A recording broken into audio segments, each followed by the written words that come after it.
मई 2026 mean राशि, परिवार, health, शिक्षा की दृष्टि से यह महीना कैसा रहने वाला है, क्योंकि इस माह के अंदर आपके लिए परिवर्तनकारी योग आ रहे हैं। मंगल का परिवर्तन नवीन ऊर्जा को देने वाला है। साहस से आप समस्या से मुक्त होने वाले हैं।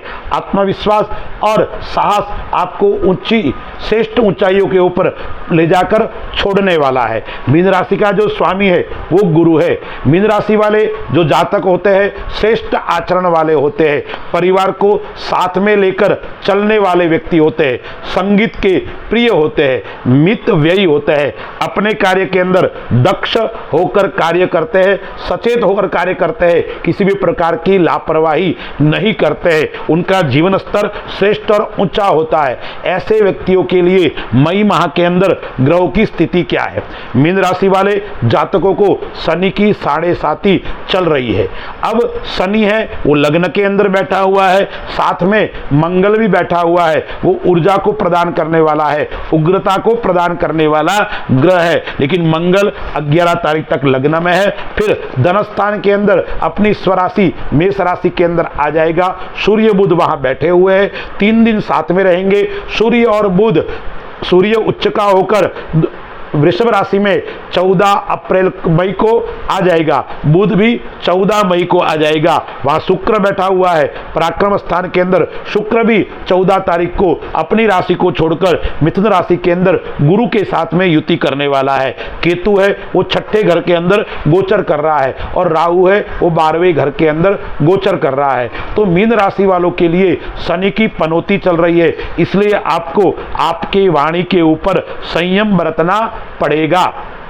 अब यह ग्रहों की स्थिति है तो मैं कुछ आपको तारीख बताता हूं, डेट बताता हूं। इन डेट में आपको सावधानी करनी पड़ेगी, अन्यथा आपको परेशानी का सामना करना पड़ सकता है। आपके वाणी के कारण आपके परिवार भी आपका दुश्मन हो सकता है, आपके लोग भी आपके विरोध में खड़े हो जाएंगे, क्योंकि आपका ये जो स्वभाव है वो मंगल के कारण थोड़ा उग्र हो जाएगा। लग्न के अंदर मंगल की शनि की युति है तो ये उग्रता आपको नुकसान दे सकती है, आपके माइंड के ऊपर मानसिक तनाव के अंदर आपको ला सकती है। तो वो तारीख कौन सी है?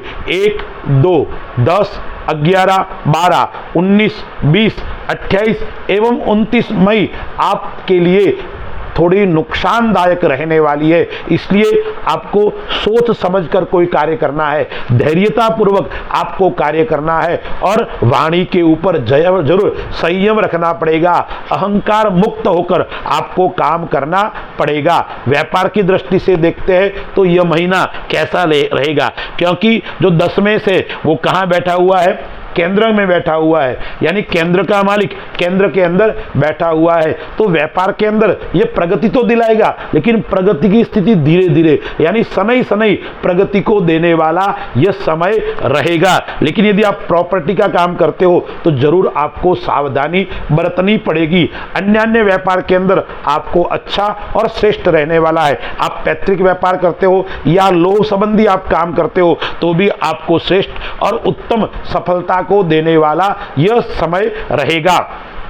पैतृक संपत्ति का योग बनता है, पैतृक धन का योग बन रहा है। नौकरी के अंदर आप काम करते हो तो आपके ऊपर जवाबदेही बढ़ने वाली है, जिम्मेदारी आपके ऊपर बढ़ने वाली है। जवाबदारी बढ़ेगी तो आपको थोड़ा सावधान पूर्वक काम करना पड़ेगा। लापरवाह रहोगे तो आपके ऊपर कलंक रख सकता है। और नौकरी के अंदर आप यदि रिश्वत आदि से बहुत दूर रहना पड़ेगा, अन्यथा आपको नुकसान उठाना पड़ेगा। आप नौकरी के हाथ भी नौकरी से हाथ धो सकते हैं। शनि लग्न के अंदर बैठा हुआ है तो थोड़ा विलंब पूर्वक काम करवाएगा। हर कार्य के लिए आपको जूझना पड़ेगा, थोड़ा परिश्रम करना पड़ेगा, थोड़ी मेहनत करनी पड़ेगी। इसलिए शनि का प्रभाव आपके लग्न के ऊपर है। शनि की 7.5 चल रही है, इसलिए आपको इस माह के अंदर आपको बजट बनाकर चलना पड़ेगा, अन्यथा आपका धन, आपका जो पैसा है वो आपको परेशानी के अंदर डाल सकता है। आकस्मिक खर्चा आ जाएगा और आपको लोगों से पैसा उधार लेना पड़ सकता है। तो व्यापार की दृष्टि से यह समय इतना फलदायी नहीं है तो ज़्यादा नुकसानदायक भी नहीं है, केवल आपको उसके ऊपर ध्यान केंद्रित करना पड़ेगा। शनै शनै धीरे धीरे आपको यह प्रगति को देने वाला रहेगा। व्यापार संबंधी यात्रा का योग बन रहा है, वो यात्रा आपके लिए अच्छी रहेगी। विदेश संबंधी आप काम करते हो तो भी आपको लाभ का योग इस माह के अंदर मिलने वाला है। आयात और निर्यात का काम करते हो तो आपको श्रेष्ठ और उत्तम सफलता मिलने वाली है।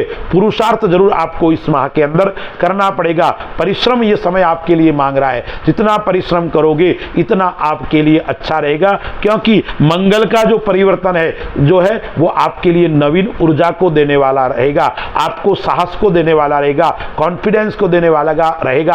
आपका साहस, आपकी नवीन ऊर्जा आपको व्यापार के अंदर परिवर्तन जरूर लाएगी और वो परिवर्तन आपके लिए लाभकारी रहने वाला है। अब हम परिवार की दृष्टि से देखते हैं, परिवार की दृष्टि से यह मई 2026 कैसा रहने वाला है। तो माता पिता से आपका लगाव अच्छा रहेगा, माता पिता से आपको लाभ की प्राप्ति होने वाली है। और सप्तमेश जो आपका है वो धनस्थान के अंदर बैठा हुआ है, फिर शुक्र के घर के अंदर आ जाएगा, तो आपको जीवन साथी के साथ में भी अच्छी रहेगी।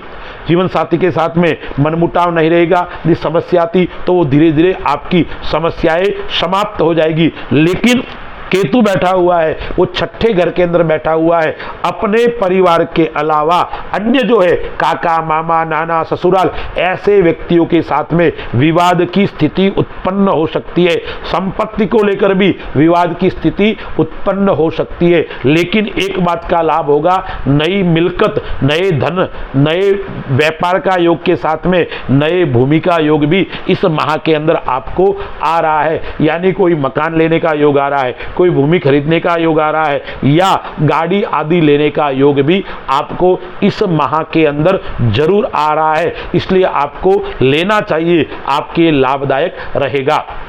निवेश की दृष्टि से, आर्थिक दृष्टि से देखते हैं तो मई 2026 के अंदर आर्थिक दृष्टि मिश्रित फल देने वाली रहेगी। ज़्यादा निवेश आपको नहीं करना है, रिस्क आपको ज़्यादा नहीं लेनी है, शेयर मार्केट आदि से जरूर आपको बचकर रहना है। लेकिन 15 तारीख के बाद में आप करते हो तो जरूर आपको कई क्षेत्रों के अंदर सफलता को देने वाला रहेगा। 23 तारीख को बुध अस्त हो रहा है, तो 23 तारीख के बाद में निवेश नहीं करना चाहिए, आपको निवेश से बचना चाहिए। अब हम विद्यार्थियों की दृष्टि से देखते हैं, तो विद्यार्थियों के लिए, शिक्षा जगत से जुड़े हुए विद्यार्थियों के लिए यह कैसा रहेगा, मिश्रित फल देने वाला रहेगा। यदि आप किससे जुड़े हुए हैं, आप आर्ट्स और कॉमर्स से जुड़े हुए हैं, ऐसे विद्यार्थियों के लिए अच्छा रहेगा। यदि आप साइंस से जुड़े हुए हैं तो आपको इतनी सफलता नहीं मिलेगी। विदेश संबंधी आप अध्ययन के लिए जाना चाहते हो, जरूर आप विदेश के अंदर अध्ययन के लिए जा सकते हो। अब हम स्वास्थ्य की दृष्टि से देखते हैं, हेल्थ की दृष्टि से देखते हैं, तो यह जो मई 2026 है वो हेल्थ की दृष्टि से भी आपके लिए अच्छा रहने वाला है। बड़ी बीमारी का योग इस माह के अंदर नहीं बन रहा है, लेकिन मानसिक तनाव आपको देखने को मिल सकता है। मन के ऊपर आपके नकारात्मक विचार प्रभाव ज्यादा रहेगा, इसलिए आपको नकारात्मकता से दूर रहना है, अच्छे वातावरण में रहना है, अच्छे लोगों से आपको संपर्क रखना है। और आप तनाव युक्त रहोगे तो आपकी माइंड आपका दुखी रहेगा, नींद नहीं आएगी, और नींद नहीं आने के कारण आपका दिन बिगड़ सकता है। इसलिए मीन राशि वालों को प्राणायाम, योग, उसके ऊपर ध्यान देना है, और आपको मन को एकाग्रता किस प्रकार से रहे, नकारात्मकता किस प्रकार से दूर रहे, इसलिए अच्छे व्यक्तियों से संपर्क, अच्छे व्यक्तियों से आपको मिलना जुलना, इस बात का विशेष ध्यान रखना है। और एक बात का आपको और ध्यान रखना है, यदि आपको शुगर और ब्लड प्रेशर की समस्या है तो समय पर दवाई आपको लेनी है। वो ये लोगे तो आपकी सभी समस्याएं धीरे धीरे समाप्त हो जाएगी। अब हम बात करते हैं कुछ बिंदुओं के ऊपर जिससे आपको सचेत और सावधान रहना है। मीन राशि वालों को मित्रों से सावधान रहना है। मित्र आपके साथ में विश्वासघात कर सकते हैं, या अपने भाई बहन भी आपके साथ में विश्वासघात कर सकते हैं। इसलिए किसी भी व्यक्ति को गवाही देना, किसी पे हस्ताक्षर करना, यह सोच समझकर आपको करना चाहिए। आप गवाही और हस्ताक्षर कर लोगे तो आपको परेशानी के अंदर पड़ना पड़ सकता है। और दूसरी बात है, वाद विवाद जहाँ हो रहा है वहाँ से आपको दूर रहना है। कोर्ट कचहरी पुलिस थाना आदि से आपको दूर रहना है। और एक बात का आपको और ध्यान करना है, यदि आप रियल एस्टेट भूमि संबंधी से जुड़े हुए व्यक्ति हो और विवादित जमीन आदि ले रहे हो तो नहीं लेनी चाहिए। उसके अंदर आप परेशानी के अंदर पड़ सकते हो और आपको परेशानी का सामना करना पड़ेगा।